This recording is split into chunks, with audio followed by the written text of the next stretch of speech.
महत्व इंसान का नहीं उसके अच्छे स्वभाव का होता है। कोई एक पल में दिल जीत लेता है, कोई ज़िंदगी भर साथ रहकर भी नहीं जीत पाता। नमस्कार, जय हिंद। मैं हूं आपका दोस्त कवि आदि गणेश। प्रारंभ करते हैं हिंदी साहित्य का संक्षिप्त इतिहास। भाग है आज 24 नंबर वीडियो है ये। इससे पहले कि आपने 23 वीडियो नहीं देखे तो प्लेलिस्ट में जाकर आप देख सकते हैं, ठीक है। और 3 बजे वाली क्लास जिसके अंदर हमने आज कृतिका का चौथा अध्याय जो है माटी वाली, विद्यासागर नोटियाल साहब का, वो देखा। वो वीडियो आपने नहीं देखा, 3 बजे वाली क्लास नहीं देखी तो चैनल पर जाकर देख लीजिएगा। अनुरोध आपसे, वीडियो को लाइक कर दीजिए, शेयर कर दीजिए सभी दोस्तों के साथ में। और पहली बार देख रहे हैं चैनल को सब्सक्राइब कर बेल आइकन क्लिक कर लें ताकि हर वीडियो की सूचना मिलती रहे। टेलीग्राम चैनल का लिंक डिस्क्रिप्शन में आपको मिल जाएगा। कवि आदि गणेश हिंदी नाम है। प्रारंभ करते हैं। महाराजा जसवंत सिंह लिखिए 1626 से 1678। महाराजा जसवंत सिंह लिखिए। और इनसे जुड़ी हुई जो जो चीज़ें परीक्षा में पूछी जाती है उनको मैं आपको नोट करवाते चलूँगा साहब, ठीक है। जसवंत सिंह मारवाड़ के प्रसिद्ध प्रतापी राजा थे। मारवाड़ के प्रसिद्ध प्रतापी राजा थे ये। और इनका जन्म संवत में बात करें तो 1683 में हुआ था। इनके पिता का नाम महाराजा गद सिंह था। इनके बड़े भाई अमर सिंह बड़े उग्र स्वभाव के थे और इस कारण इनके पिता जो महाराजा गद सिंह थे उन्हें राज्य गद्दी से वंचित कर दिया था। जसवंत सिंह को राज्य गद्दी प्राप्त हुई। इनका राज्य एक प्रकार से दिल्ली के दरबार के अधीन था। ये बड़े वीर थे। शाहजहाँ के समय में इन्होंने कई युद्धों में भाग लिया था, विजय भी प्राप्त की। औरंगजेब इनसे सदैव भयभीत रहता था। औरंगजेब जो था इनसे डरा रहता था, इसलिए इनको सदैव दिल्ली से क्या दूर रखता था। अफगानों को काबू में रखने के लिए इनको काबुल भेजा गया और अंत में वहीं संवत 1735 में इनका क्या हो गया, निधन हो गया। लेकिन हमें तो ये तो इतिहास की बात होगी, हमें साहित्य इतिहास की बात करनी है। तो इन्होंने क्या, ये साहित्य मर्मज्ञ थे, बड़े गुणी थे, उदार थे, तेजस्वी शासक थे, स्वयं कवि भी थे और कवियों के क्या आश्रयदाता भी थे। ये हिंदी साहित्य के प्रधान आचार्य माने जाते हैं। क्या ये भी हिंदी साहित्य के क्या प्रधान आचार्य माने जाते हैं। इनके कुछ ग्रंथ तत्व ज्ञान संबंधी है।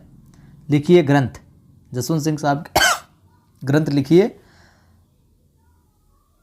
अप्रोक्ष सिद्धांत, अप्रोक्ष सिद्धांत, अनुभव प्रकाश, आनंद विलास, सिद्धांत बोध, सिद्धांत सार और प्रबोध चंद्रोदय नाटक। प्रबोध चंद्रोदय इसका ध्यान रखना आप, और सिद्धांत बोध, सिद्धांत सार इनका ध्यान रखना। हालांकि सभी कुछ भी पूछा जा सकता है लेकिन इनका विशेष ध्यान में रखना आप। ये जसवंत सिंह साहब के हैं और प्रबोध चंद्रोदय नाटक है। ये हिंदी साहित्य क्षेत्र में आचार्य के रूप में अधिक प्रसिद्ध है कवि के बजाय। साहित्य के क्षेत्र में उनको कवि की बजाय एक आचार्य के रूप में ज़्यादा जो प्रसिद्धि प्राप्त है। इनका भाषा भूषण ग्रंथ एक श्रेष्ठ रचना है। इनका ग्रंथ है भाषा भूषण, जो कि एक श्रेष्ठ रचना है। इस ग्रंथ पर चंद्रालोक का प्रभाव स्पष्ट रूप से परिलक्षित होता है। भाषा भूषण में एक ही दोहे में लक्षण और उदाहरण दोनों रखे गए हैं। जो हिंदी विद्यार्थियों में अलंकार ज्ञान के लिए वैसे ही प्रसिद्ध हुआ जैसे संस्कृत विद्यार्थियों में चंद्रालोक कुछ उदाहरण दृष्टव्य है। देखिए, आपसे सवाल यहाँ पर यह पूछा जा सकता है कि जसवंत सिंह साहब का ऐसा कौन सा ग्रंथ है जिसमें एक ही दोहे में लक्षण और उदाहरण दोनों रखे गए। तो वो है भाषा भूषण ग्रंथ, ठीक है। अत्युक्ति अलंकार का एक उदाहरण है। अलंकार अत्युक्ति ये वर्णत अतिशय रूप और जाचक तेरे दान ते गए कल्पत्रु भूप। सार अलंकार का उदाहरण, एक एक ते सरस जब अलंकार ये सार, और मधु सो मधुरी है सुधा कविता मधुर अपार। आगे आता है देवसेन साहब। देव साहब का आता है 1673 से 1767, ठीक है।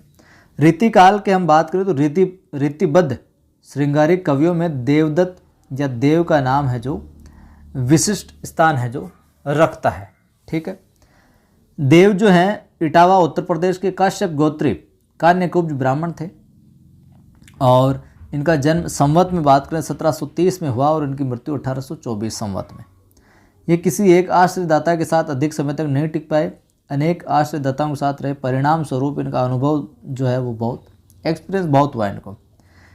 देव साहब के ग्रंथों की जो रचना है वो 72 मानी जाती है। कितनी मानी जाती है? 72। आचार्य रामचंद्र शुक्ल ने इनके 25 ग्रंथों का जो उल्लेख किया है। तो ये चीज़ भी आप ध्यान में रखिएगा, आचार्य शुक्ल ने देव साहब के 25 ग्रंथों का उल्लेख किया है, जिसमें प्रमुख है, लिखिए, रचनाएं या ग्रंथ किसके? देव के, या देवदत्त भी नाम मिलता है, दोनों ध्यान में रखिएगा, ठीक है, देवदत्त और देव। भाविलास देव के हैं ये, अष्टयाम, भवानी विलास, प्रेम तरंग। देखिए भाविलास, अष्टयाम और भवानी विलास ये कई बार पूछा गया है। मुगल विलास, प्रेम चंद्रिका, रसानंद लहरी और राग रत्नाकर। राग रत्नाकर, तो राग रत्नाकर, भाविलास, अष्टयाम और भवानी विलास, इनको विशेष तौर से आप ध्यान में रखिएगा। किसकी रचनाएं? ये देव साहब की, ठीक है। इनके जो अधिकांश ग्रंथ है वो काव्य शास्त्र से संबंधित है, ठीक है। ये जितने ग्रंथ है पूर्ण स्वतंत्र नहीं है। बहुत सारे पद जो एक ग्रंथ में पाए जाते हैं वे दूसरे ग्रंथों में देखे जा सकते हैं। प्रेमचंद्रिका में प्रेम का सामान्य रूप से वर्णन किया गया और उसके भेदों का वर्णन भी किया है। राग रत्नाकर राग रागनियों से संबंधित ग्रंथ है। राग रत्नाकर किससे संबंधित? राग रागनियों से। देव हमारे सामने आचार्य और कवि दोनों रूप में आते हैं, आचार्य के रूप में और कवि के रूप में, दोनों रूप इनके मिलते हैं। इन्होंने रस, अलंकार, शब्द शक्ति और काव्यांगों का पर्याप्त जो वर्णन किया है। इनका सा अर्थ सौष्ठव जो है और नवोन्मेष विरले ही कवियों में मिलता है।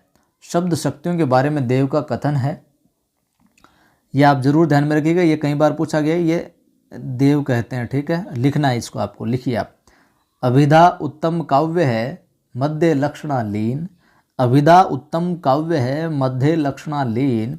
और अधम व्यंजना रस निरस, उल्टो कहत नवीन। कौन कहते हैं ये? शब्द शक्तियों के बारे में देव का कथन है या देव दत्त का कथन है, लिख लीजिए, बहुत महत्वपूर्ण, बहुत बार पूछा गया है। देव का भाषा पर विशेष अधिकार था।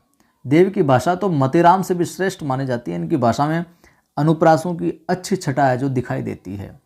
जहाँ इनकी भाषा सुव्यवस्थित और स्वच्छ है वहीं इनकी कविता भी अत्यंत सरस है। देखिए कुछ अंश है कविता के।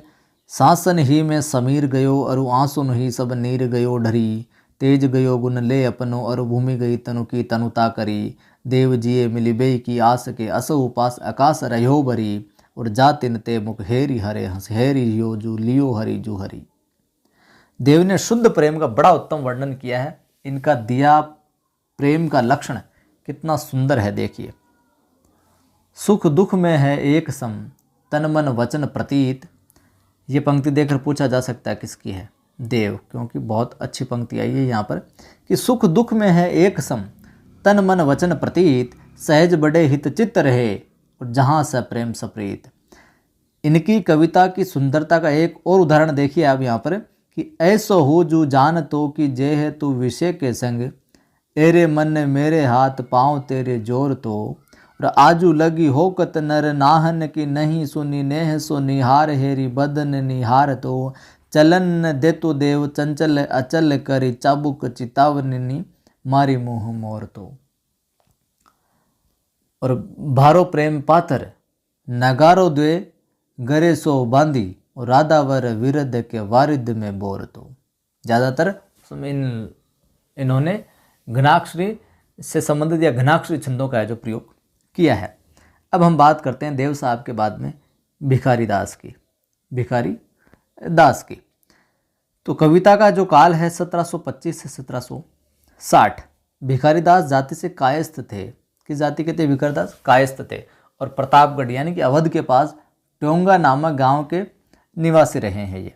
पिता का नाम कृपाल दास रहा और ये प्रतापगढ़ के राजा पृथ्वी सिंह के भाई हिंदुपति सिंह के आश्रय में रहे। लिख लीजिए आप, भिखारी दास जो है प्रतापगढ़ के राजा पृथ्वी सिंह के भाई हिंदुपति सिंह के आश्रय में रहे। इनके द्वारा प्रणीत 7 ग्रंथ उपलब्ध है। ग्रंथ लिखिए 7 ग्रंथ, ग्रंथों के आगे लिखिए फिर रस सारांश, भिखारी दास है रस सारांश, काव्य निर्णय, श्रृंगार निर्णय, छंदोर्ण पिंगल, शब्द नाम प्रकाश, विष्णु पुराण भाषा और शतरंज शतिका। प्रथम 3 ग्रंथ काव्य शास्त्री हैं, जिनमें रस सारांश, काव्य निर्णय और श्रृंगार निर्णय ये क्या है, काव्य शास्त्री। और चौथा जो छंद शास्त्र से संबंधित है, चौथा क्या है, छंद शास्त्र से संबंधित है। भागीरथ मिश्र के अनुसार भिखारीदास रीतिकालीन अंतिम वर्ग के सबसे बड़े आचार्य थे। अकॉर्डिंग टू भागीरथ मिश्र, रीतिकालीन अंतिम वर्ग के सबसे बड़े आचार्य थे ये। यद्यपि काव्य निर्णय में उसकी सामग्री पूर्ववर्ती कवियों आचार्य केशव, चिंतामणि, श्रीपति आदि से ली है, तथापि उसमें भिखारीदास की जो विद्वता है वो टपकती है। कवि की दृष्टि से भी भिखारीदास का महत्वपूर्ण स्थान है। इन्होंने श्रृंगार संबंधी कविताएं लिखी है, किसने, भिखारीदास ने। और इनकी कविता का उदाहरण देखिए। अखियाँ हमारी दई मारी सुधी बुद्धि हारी, मोहते जू न्यारी दास रहे सब काल में। कौन गहे ज्ञान काही सोपत सायाने, कौन लोक ओक जाने ये नहीं निज हाल में। प्रेम पगी रही महा मोह में उमगी रही, ठीक ठगी रही लगी रही बन माल में। और लाज को अचेह के कुल धर्म पचे के वृता, बंधन सचय के भई मगन गोपाल में। तो ये घनाक्षरी छंद को पढ़ने की एक तरीके से लय होती है। मैंने भी कुछ घनाक्षरी छंद लिखे हैं, कभी समय मिला तो आपको मेरे लिखे हुए घनाक्षरी छंद भी आपको सुनाऊंगा मैं। आगे देखिए, इनकी भाषा परिमार्जित है भिखारीदास साहब की। शब्दों का चयन भी विषयानुकूल किया है। इनकी जो व्यंजना है वो व्यंजना पद्धति जो है सरस और व्यंग्य प्रधान है। इनकी ब्रिज भाषा में संस्कृत के अतिरिक्त उर्दू और फारसी के जो शब्द हैं वो भी आ गए हैं। और ब्रिज भाषा के संबंध में दास क्या कहते हैं ज़रूर लिख लीजिएगा, पहली पंक्ति। ब्रिज भाषा के संबंध में ये भिखारीदास के जो पद हैं कि ब्रिज भाषा रुचिर, कहे सुमति सब कोय। मिले संस्कृति पार्श्व पे अति प्रकट जो होय। ब्रिज मागदी मिले भ्रमर, नाग यमन बाखानी। और सहज पार से हु मिले, शट विधि कवित बखानी। पहली लाइन लिख लीजिए, ब्रिज भाषा रुचिर। इतना ही देकर पूछा जा सकता है, कौन, भिखारीदास साहब। ठीक है, ध्यान में रखिएगा। आगे बढ़ते हैं। पद्माकर साहब का आता है 1753 से 1833। पद्माकर भट्ट का जन्म बांदा में संवत 1810 में होता है। ठीक है, और इनके पिता का नाम श्री मोहनलाल था। ये तेलंग ब्राह्मण थे। क्या थे? तेलंग ब्राह्मण। पद्माकर को रीतिकाल के उत्तरार्ध का अंतिम और श्रेष्ठ कवि माना जाता है। ध्यान में रखिएगा, पद्माकर को रीतिकाल के उत्तरार्ध का अंतिम और सर्वश्रेष्ठ कवि है जो स्वीकार किया गया माना जाता है। इनको बिहारी की तुलना का कवि भी माना जाता है। ये अनेक राजाओं के दरबारों की शोभा बढ़ाते रहे। कई राज दरबारों में इनका बड़ा मान था। ये अनूप गिरी यानी हिम्मत बहादुर जो बांदा के नवाब के बड़े अधिकारी थे के यहाँ रहे। और हिम्मत बहादुर विरुदावली जो ग्रंथ भी लिखा है, इनका नाम है। इनके ग्रंथ का पूछ लिया जाए, हिम्मत बहादुर विरुदावली ग्रंथ किसका है, तो पद्माकर भट्ट साहब का है। ये जयपुर के महाराज जगत सिंह थे, इनके यहाँ भी रहे और अपना प्रसिद्ध ग्रंथ जगत विनोद लिखा। ये भी यहाँ पर लिखा, माफ़ कीजिएगा, जग विनोद। इनके अतिरिक्त और ग्रंथों की हम बात करें तो लिखिए इनके और ग्रंथों में पद्माभरण, जय सिंह विरुदावली, हितोपदेश, राम रसायन, प्रबोध पचासा और गंगा लहरी।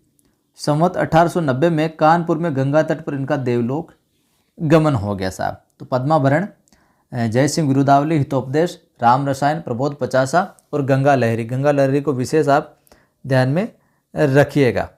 ठीक है, यद्यपि शुक्ल जी के अनुसार, ये कथन लिख लीजिए आप, ये पूछा जा सकता है। शुक्ल जी के अनुसार लाक्षणिक शब्दों के प्रयोग द्वारा ये कहीं कहीं मन की अव्यक्त भावना को ऐसा मूर्तिमान कर देते हैं कि सुनने वाले का हृदय आप ही हामी भरता है, यश कर देता है, हाँ बढ़ लेता है। लाक्षणिकता इनकी बड़ी बड़ी विशेषता है। कौन कहते हैं? शुक्ल जी कहते हैं इनके विषय में, पद्माकर के विषय में। ठीक है बात। यद्यपि इन्होंने वीरस की कविता भी लिखी, तथापि श्रृंगारस की कविता ही इनकी जो विशेष प्रसिद्धि का कारण। इन्होंने वीरस का भी काव्य रचा, लेकिन प्रसिद्धि जो मिली इनको विशेष वो श्रृंगारस की वजह से मिली। ठीक है, फागू की भीड़ अभिरन में गई, गोविंद ले गई भीतर गोरी, भाई करी मन की पद्माकर, ऊपर नाई अबीर की झोरी। ये इनके रचनाएं हैं। पद्माकर का जग विनोद जो है कवित्व के गुणों से ओतप्रोत ग्रंथ है। जगविनोद को ध्यान में रखिएगा, जगविनोद किसका? पद्माकर का। इनकी प्रसिद्धि का जो आधार है वो यही ग्रंथ है। जगविनोद ही इनकी प्रसिद्धि का जो आधार ग्रंथ है। इस ग्रंथ में श्रृंगार रस का बड़ा विस्तृत वर्णन किया है। श्रृंगार के संयोग और वियोग दोनों पक्षों का सरस वर्णन है। ये एक उत्कृष्ट कोटि के कवि थे, शब्द चयन के कुशल शिल्पी थे। इनकी कविता में अनुप्रास की छटा भी दर्शनीय है। ठीक है, देखिए जैसे कि मैंने आपको बताया ये उसी प्रकार का है। आई संग आलिन के ननद पठाई नीठी, सोहत सोहाई शीस इडरी सुपट की, कहे पद माकर गंभीर जमुना के तीर, लागी घट भरन नवेल नेह अटकी। और ताही समय मोहन जो बांसुरी बजाई, तामे मधुर मलार गाई और बंसी वटकी, तान लागे लटकी रही न सुधि घूंघट की, घर किन्ने घाट किन्ने बाट किन्ने घट की। कितना कमाल सरस अनुप्रास वर्ण का प्रयोग करते हुए घनाक्षरी में कमाल लिखा है इन्होंने। कवि गंग को देखते हैं अब। कवि गंग को 1538 से 1617, 1538 से 1617 लिख लीजिए आप। गंग अकबर के दरबारी कवि थे, नोट कर लीजिए, गंग अकबर के दरबारी कवि थे। इनका समय 16वीं शती रहा होगा। आचार्य शुक्ल ने अपने ग्रंथ हिंदी साहित्य का इतिहास में इनकी गणना भक्तिकाल के कवियों में की है, परंतु इनकी रचना पद्धति जो है रीतिकाल की सी है। तो पूछ लिया जाए शुक्ल ने कवि गंग की गणना किस काल में की, तो भक्ति काल में की, ये सवाल बन सकता है, ध्यान में रखें। इसलिए ये रीतिकाल के ही कवि हैं। अकबर के दरबारी कवि रहीम इनके परम मित्र थे। इनका कोई ग्रंथ तो नहीं मिलता, परंतु समकालीन और परवर्ती कवियों में इनका नाम बड़े सम्मान से लिया जाता है। कहा भी गया तुलसी गंग दुओ भय सुकविन के सरदार। ये सरल सूर्योदय कवि थे। वीरस और श्रृंगार के बहुत मनभावन कवि तो उन्होंने कहे हैं। कहीं कहीं बहुत अति शयोक्तिपूर्ण विरह ताप का वर्णन भी इनकी कविताओं में मिलता है। उदाहरण स्वरूप ये देखिए आप, बैठी थी साखिन संग पिए को गवन सुन्यो, किसकी है? गंग की पंक्ति है, देकर पूछा जा सकता है। आगे सुख के समूह में वियोग आगे भर की, गंग कहे त्रिविध सुगंध ले पवन भयो, लगत ही ताके तन भई बीता जर की। और प्यारी को परस पौन गयो मान सर, कहें लगत ही और गति भई मान सर की। जल चर जरे ओ सेवार जरी छार भयो, तल जरी गयो पंख सूक्यो भूमि दर की। साथियों आप बोलोगे ये क्यों सुना रहे हो? बस बात यह कि मुझे कविता में ज़्यादा रुचि है, मैं कविता सृजन है जो करता हूँ, और साथ ही साथ ये घनाक्षरी छंद मुझे अति प्रिय है, तो सुनाने का मन है जो कर जाता है। इनकी वीरस की कविता का पद भी एक द्रष्टव्य है, यहाँ पर आप देख लीजिए। ये आप मैं नहीं सुनाऊंगा अब आपको। झुकत कृपान में दान जो उदात भानु, एकन ते एक मानो सुषुमा जरद की। ठीक है, ये आप लिख लीजिएगा ऊपर वाली पंक्तियाँ, और इनका नाम लिख लीजिएगा। ऐसी किंवदंती भी है। क्या किंवदंती क्या है कि ये अकबर के दरबारी कवि होते हुए भी कभी बादशाह की प्रशंसा नहीं करते थे। ठीक है, इनसे ईर्ष्या रखने वाले दरबारियों में एक बार एक ऐसी काव्य पंक्ति यानी समस्या पूर्ति रखी, जिसके अंत में आता था, आस करे सब अकबर की, आस करे सब अकबर की। भरे दरबार में कवि गंग को समस्या पूर्ति पर कवित्व बनाने को कहा, और गंग ने कवित्व जो बनाया, क्या बनाया? अनेक गुनिया दुनिया को ठगे, सिर बांधत पोट अटबर की। चपलूसी सुहाती करे जिन्हें लाज नहीं कुल डब्बर की। और गंग के एक आधार प्रभु, वो तो बात न मानत जब्बर की। और जिनको हरि की कछु आस नहीं, सो करो मिली आस अकबर की। ये बहुत पूछा जा सकता है कि जिनको हरि की कछु आस नहीं, सो करो मिली आस अकबर की। ये पूछा जा सकता है इनके विषय में। ठीक है, अकबर के बाद ये जहांगीर के आश्रय में भी रहे। उन दिनों शासन नूरजहां के हाथ में था। नूरजहां इससे नाराज हो गई थी इनसे, और इनको हाथी से मरवाने का आदेश दे दिया। इस अवसर पर कवि गंग ने यह दुआ पढ़ा कि कबहू न भंडुआ रन चढ़े, कबहू न बाजी बम्ब, और सकल सभाही प्रणाम करी, विदा होत कवि गंग। तो ऊपर वाली पंक्ति देकर पूछा जा सकता है किसकी है? कवि गंग की है। ठीक है, ध्यान में रखिएगा। और गंग कवि ने झुकना स्वीकार नहीं किया और मरना स्वीकार किया। जब कवि को मैदान में हाथी से मरवाया जाना था, तब उनसे पूछा गया, कवि कैसा लग रहा है? तो कवि ने उत्तर क्या दिया वो भी सुनिए कि सब देवन को दरबार जुर्यो, तय पिंगल छंद बनाए के गायो, जब काहू ते अर्थ कहो ने गयो, तब नारद एक प्रसंग चलायो, मृत्युलोक में है नर एक गुनी, कवि गंग को नाम सभा में बतायो। और सुनी चाह भरी भई परमेश्वर को, तब गंग को लेन गणेश पठायो। बहुत कमाल वर्णन। और कवि गंग ने प्राण लेने को तत्पर हाथी को परमात्मा द्वारा भेजे गए गणेश से उपमित कर, उसमें उपमा कहा कि सुनाओ को उपमित कर अपने स्वाभिमानी होने और मृत्यु से भी निडर होने का परिचय जो यहाँ पर दिया था। तो ये तो हो गए अपने बद्ध जो धारा है उसके कवि। कल के वीडियो में हम बात करेंगे रीति सिद्ध धारा के प्रसिद्ध कवियों की। ठीक है, वीडियो को आप लाइक कर दीजिए, शेयर कर दीजिए। पहली बार देख रहे हैं चैनल को सब्सक्राइब कर बेल आइकन क्लिक कीजिए ताकि हर वीडियो की सूचना आपको मिलती रहे। जय हिंद, फिर मिलता हूँ।